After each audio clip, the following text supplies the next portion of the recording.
Okay, so this is just a damn shame. Donald Trump, who ran saying he was anti-war, saying he's against intervention, and appealed to a lot of people on the left and right saying so, is now completely going against it, where very clearly he wants a war in Venezuela, and nobody in the Republican Party besides Rand Paul is willing to step up against him, and Rand Paul was sadly defeated in the Senate to prevent Trump's war in Venezuela. Just for a little lesson in history, Article 1, Section 8, Clause 11, only Congress has the ability to declare war, not the President of the United States. Still, the United States government never really followed the Constitution when it came to that because the president does control the military. So with that, Thomas Jefferson was actually the first person to break the rule, where he sent the Navy to go after pirates in his administration. There was James Polk, who before Congress passed the Mexican-American War, put troops into territories that were being disputed, essentially starting the war.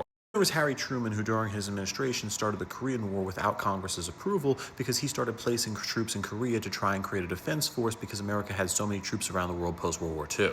And these three guys, Presidents John F. Kennedy, Lyndon B. Johnson, and Richard Nixon, all made things completely worse, blowing it out of proportion with the Vietnam War, where they did all these things, sending troops to places without Congress's approval.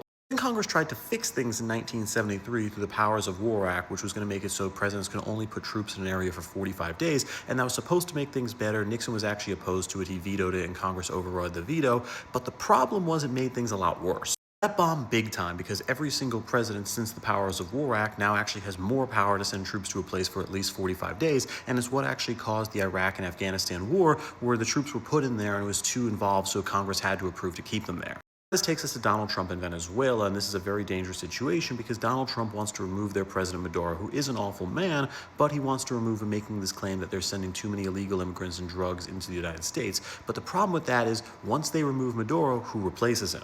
Happened very recently in United States history with Saddam Hussein. Now, to be clear, this is an absolutely awful person. I'm glad he's dead. He's responsible for the death of over 1 million people. But the United States went in there, they removed him from power, and there was a support base for Saddam in Iraq. So then after that, this whole goal of saying, oh, they're going to pick someone better just didn't happen, and Iraq was completely destabilized after he left, where things got worse, not better.